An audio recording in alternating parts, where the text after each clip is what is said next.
Mais um estudo aqui no canal Além da Religião. Hoje falamos e vamos falar sobre a maravilhosa graça de Deus.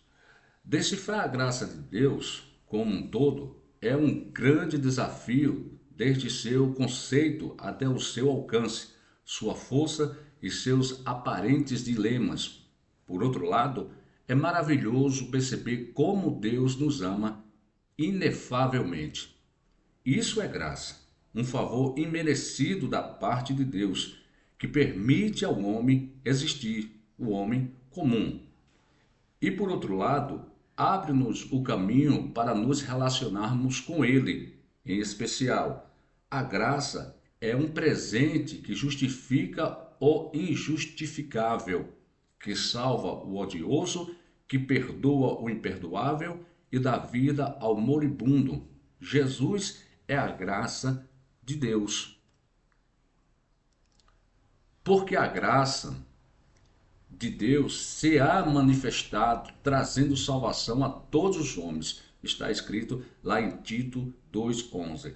Você lê aí na sua casa, porque se eu for ler aqui, vai ficar muito grande o vídeo, mas você pode ler aí na sua casa ou onde você estiver, tá bom?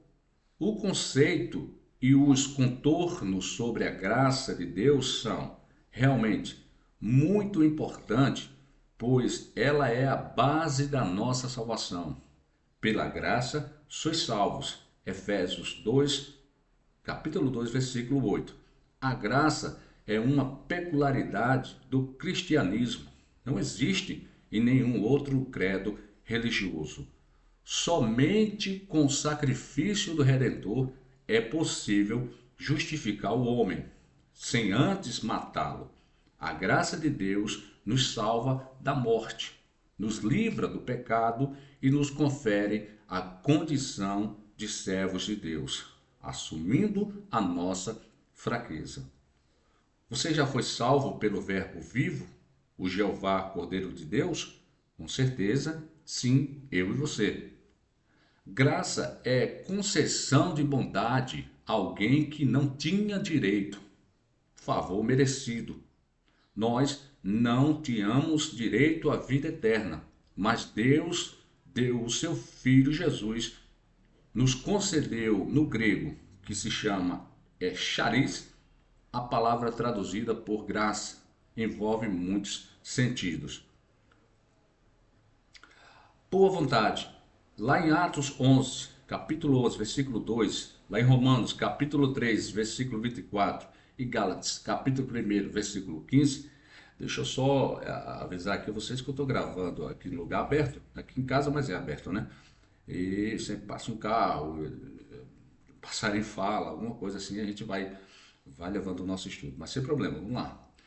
Isso ocorre em todas as epístolas de Paulo, aparecendo ali os significados de aplicação prática da boa vontade, favor, dom gracioso, bênção graciosas. Em 2 Coríntios, capítulo 8, versículo 4 e 6 até o 19, favor divino e gratuito. Você pode ver isso lá. Deus é o Deus de toda a graça. 1 Pedro, capítulo 5, versículo 10, 1 Coríntios, capítulo 1, versículo 4 e 2 Coríntios, capítulo 4, versículo 15. Pelo que esse vocábulo também indica os efeitos produzidos pelo modo gracioso como Deus trata com os homens e também o sentimento de gratidão. Paulo declarou firmemente que a graça é dada por Deus. Romanos capítulo 15, versículo 15. 1 Coríntios capítulo 1, versículo 3. 3, 10, 15 e 10. E de forma alguma insuficiente, lá em Romanos 3, 24, 5, 20 e 2 Coríntios 4, 15, 9 e 8 e 14, 12 e 9 e lá em Efésios capítulo 1, versículo 7, 2 e 7, 1 Timóteo 1 e 14. Você lê aí na sua Bíblia. A graça de Deus é, para Paulo, radiante suficiência de Deus. A frase "a graça de Deus" significa o amor generoso ou dom de Deus pelo qual, em Cristo, a salvação é concedida ao homem e um novo mundo de bênçãos se abre. A graça de Deus nos é manifestada em Jesus Cristo através do seu sacrifício na cruz do Calvário. A graça de Deus só pode ser encontrada no cristianismo genuíno. Em nenhum outro lugar há a ideia de ser beneficiado por Deus sem fazer absolutamente nada. Se alguém buscar os dogmas de quaisquer outras religiões, encontrará sempre uma relação de mérito para conseguir bênçãos. No cristianismo, porém, a salvação é dada gratuitamente, isto é, não pelas obras, para que ninguém se glorie. Você pode ler lá em Efésios 2:9. Ou o Evangelho da graça justifica quem errou e condena o homem sem fé, mesmo que ele tenha boas obras. Agora, falando da graça comum, quando Adão e Eva pecaram, tornaram-se réus da punição eterna e da separação de Deus. Se vê isso lá em Gênesis 2:17. Do mesmo modo, hoje, quando os seres humanos pecam, eles se tornam sujeitos à ira de Deus e à punição eterna. O salário do pecado é a morte. Você vê isso lá em Romanos 6:23. Isso significa que, uma vez que as pessoas pecam, a justiça de Deus requer somente uma coisa: que elas sejam eternamente separadas de Deus, alienadas da possibilidade de experimentar qualquer bem da parte dele, e que elas existam para sempre no inferno, recebendo eternamente apenas a sua ira. De fato, isso foi o que aconteceu aos anjos que pecaram e poderia ter acontecido exatamente conosco também. Pois Deus não poupou os anjos que pecaram, mas os lançaram no inferno, pretendendo-os ou prendendo-os nos abismos tenebrosos, a fim de serem reservados para o juízo. Lá em 2 Pedro 2:4. Mas, de fato, Adão e Eva não morreram imediatamente, embora a sentença de morte começasse a ser aplicada na vida deles no dia em que pecaram. A execução plena da sentença de morte foi retardada por muitos anos.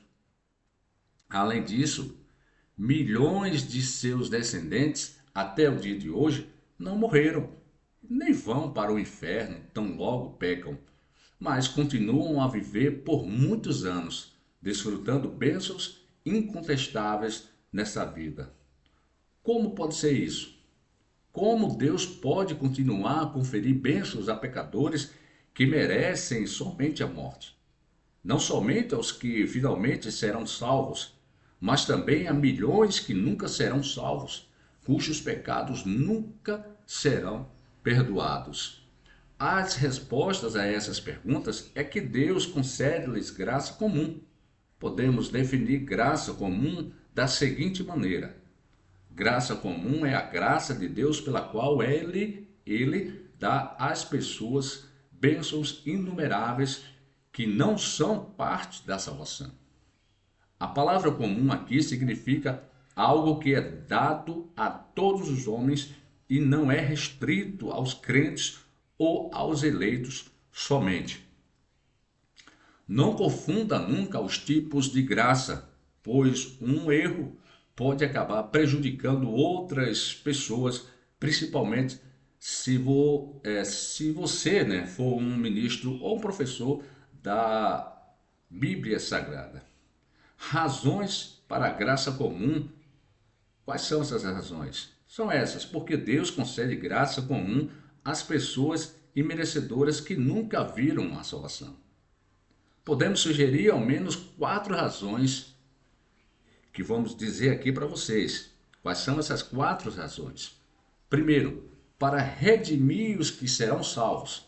Pedro diz que o dia do juízo e da execução final de punição está sendo retardado porque a ainda mais pessoas que serão salvas.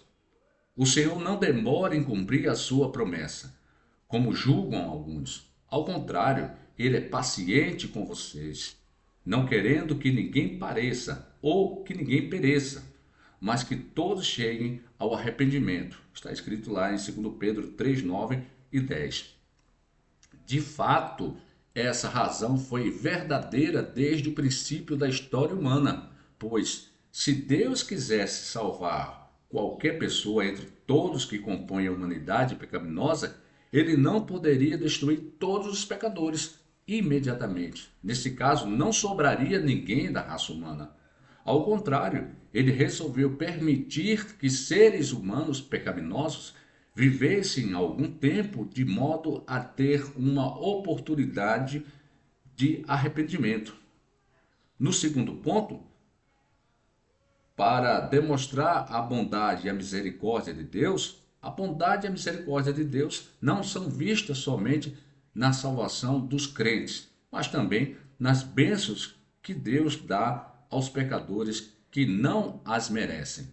Quando Deus é bondoso para com os ingratos e maus, essa bondade é revelada no universo para a sua glória. Você pode ver isso lá em Lucas 6:35. O Senhor é bom para todos. A sua compaixão alcança todas as suas criaturas. Está escrito lá em Salmos 145, versículo 9. Na história de Jesus, conversando com o moço rico, lemos: Jesus olhou para ele e o amou. Marcos 10, 21. Embora o homem fosse um descrente que no mesmo instante afastou-se de Jesus porque possuía muitas riquezas, Deus derrama incontestáveis bênçãos sobre todos os homens e também indica claramente que elas são expressões de uma disposição favorável de Deus, que, contudo, fica muito aquém da volição positiva exercida para lhes perdoar, suspender a sentença a eles imposta e assegurar-lhes a salvação. Jesus também, quando viu a mulher pecadora em Lucas 7, não evitou em nenhum momento ela de adorar os seus pés. Muito pelo contrário, até chega a elogiá-la e também concede a salvação, demonstrando novamente a graça de misericórdia. Não é justo Deus retratar a execução da punição do pecado e dar temporariamente bênçãos aos seres humanos, porque a punição não é esquecida, mas apenas retardada. Retardando a punição, Deus mostra claramente que não tem prazer em executar o juízo final, mas, ao contrário, ele se deleita na salvação de homens e mulheres. Juro pela minha vida, palavra do Senhor, o Senhor, que não tenho prazer na morte do ímpio, ou dos ímpios, para ser mais exato. Antes tenho prazer em que eles se desviem dos seus caminhos e vivam. Está escrito lá em Ezequiel 33:11. Você pode ler na sua Bíblia. Deus deseja que todos os homens sejam salvos e cheguem ao conhecimento da verdade. 1 Timóteo 2:4. Em tudo isso, o tempo de espera da punição dá uma evidência clara da misericórdia, a bondade e o amor de Deus. Para demonstrar a justiça de Deus, quando repetidamente Deus convida os pecadores a viverem a fé e repetidamente eles recusam os seus convites, a justiça de Deus em condená-los é vista muito mais claramente. Paulo adverte que quem persiste na incredulidade está simplesmente acumulando a ira para si mesmo. Contudo, por causa da teimosia e do seu coração obstinado, você está acumulando ira contra si mesmo, para o dia da ira de Deus, quando se revelará o seu justo julgamento, está escrito lá em Romanos 2:5. No dia do juízo, todas as bocas serão silenciadas, Romanos 3:19. E ninguém será capaz de contrapor que Deus foi injusto. Ponto 4. Para demonstrar a glória de Deus, finalmente, a glória de Deus é mostrada de muitas formas pelas atividades dos seres humanos em todas as áreas nas quais a graça comum está em operação. No desenvolvimento e no exercício do domínio sobre a terra, homens e mulheres demonstram e refletem a sabedoria do seu Criador. Embora todas essas atividades sejam contaminadas por motivos pecaminosos, elas, apesar disso, refletem a excelência de nosso Criador e, portanto, trazem a glória a Ele, não de forma plena e perfeita, mas ainda assim significativa. A graça especial, salvadora e maravilhosa de Deus é o favor imerecido de Deus que emana do sacrifício de Jesus na cruz do Calvário. Por ela, Deus salva e justifica o pecador, tornando-se o Filho de Deus. João 1,12, Efésios 2, 8 e 9. Você leia aí na sua casa, onde você estiver. Tudo bem? A graça, quando absorvida, também nos faz morrer e ressuscitar com o Redentor. Veja lá em Romanos 6, 3, 5. E então passamos a ter uma vida, assim liberto da escravidão do pecado. Pela graça especial concedida por Deus, não teremos mais sobre nós o poder do pecado, ou seja, o pecado não nos dominará. Romanos 6,14. Essa graça nos fez agradáveis a si, a Deus, no amado Jesus. Lá em Efésios 1,6 está escrito, ou seja, não nos tornamos agradáveis a Deus por nossos méritos, mas pela graça de Jesus, o nosso amado Salvador. Por tal motivo, não existem diferenças, graduações do amor de Deus pelos homens. Não existem. Não existe. O Senhor nos ama igual, por causa de Cristo. O mais fraco dos discípulos é tão agradável a Deus como aquele que é o mais espiritual. A graça não faz exceção de pessoas. Veja lá em Atos 10, 34. Graça é justificação. Paulo começa sua exposição sobre a justificação referindo-se à graça de Deus como um presente.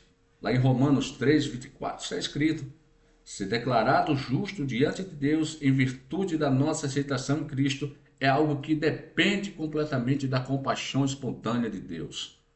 As bases da nossa justificação são declaradas de modo variado. Veja lá em Romanos 5, 9, 18 e 19, 1 Coríntios 6 e 11, está escrito: embora a justificação seja baseada na obra mediadora, objetiva de Cristo em favor da humanidade, o canal pelo qual este ato salvador torna-se eficaz na experiência humana é a fé. É a fé que você tem. É a fé que eu tenho. Fé é a causa instrumental, não é a formal. E tem o significado de uma viva confiança pessoal em uma redenção perfeita e em um Salvador presente. O esquema resumido da salvação é, então, pela graça por meio da fé. Lá em Efésios 2,8 você pode ler que está escrito: a graça aponta para a fonte suprema do ato de Deus de justificar o pecador mediante sua absoluta boa vontade e misericórdia. A fé, como resposta do homem ao ato de Deus em Cristo, é uma obra divina em nós e ela mesma em um presente gracioso e gratuito de Deus. No início até o final, a justificação do pecador é uma questão da graça.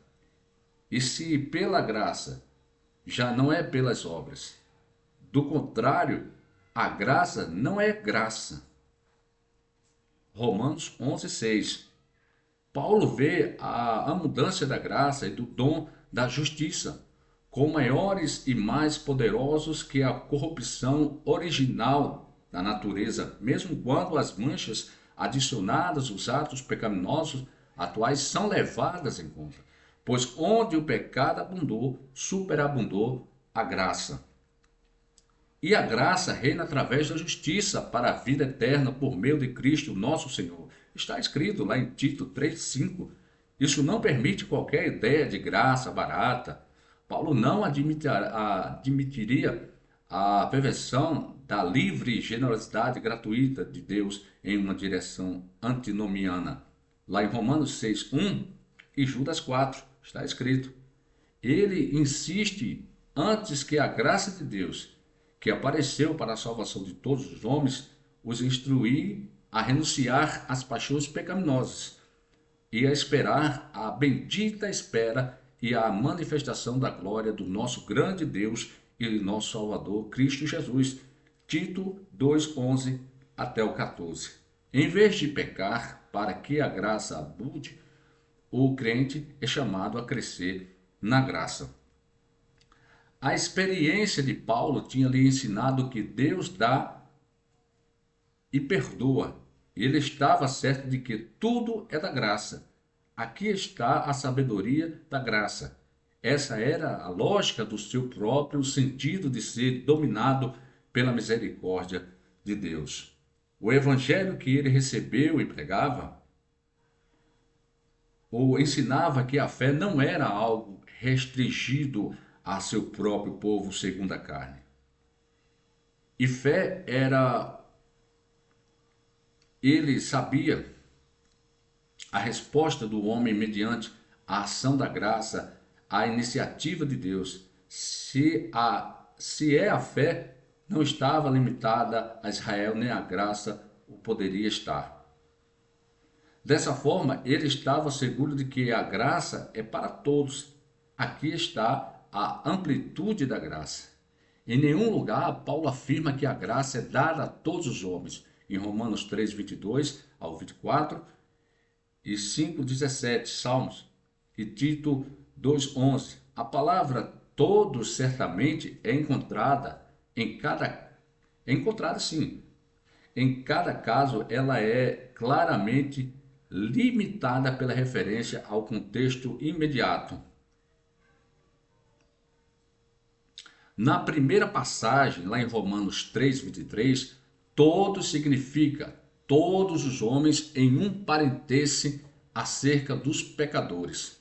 A declaração de que eles são justificados pela graça como um presente aponta para todos os que creem a graça sobre todos os homens para a justificação que dá vida.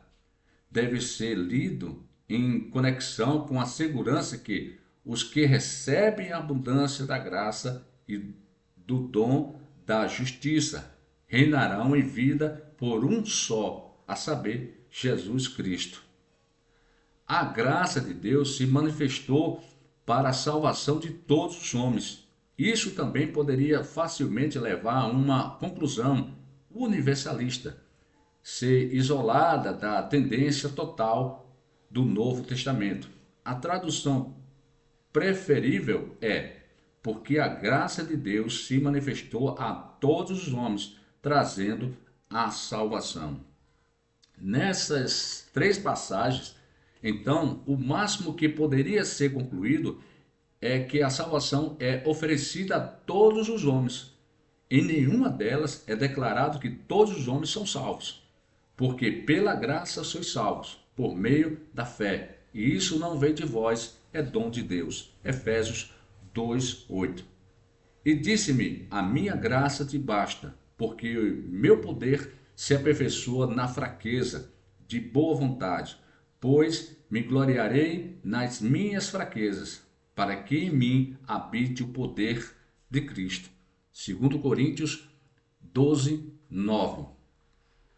Sendo, pois, justificados pela fé, temos paz com Deus por nosso Senhor Jesus Cristo, pelo qual também temos entrada pela fé a esta graça, na qual estamos firmes e nós gloriamos na esperança da glória de Deus. Lá em Romanos 5, 1, 2 está escrito: Que diremos, pois? Permaneceremos no pecado para que a graça seja mais abundante?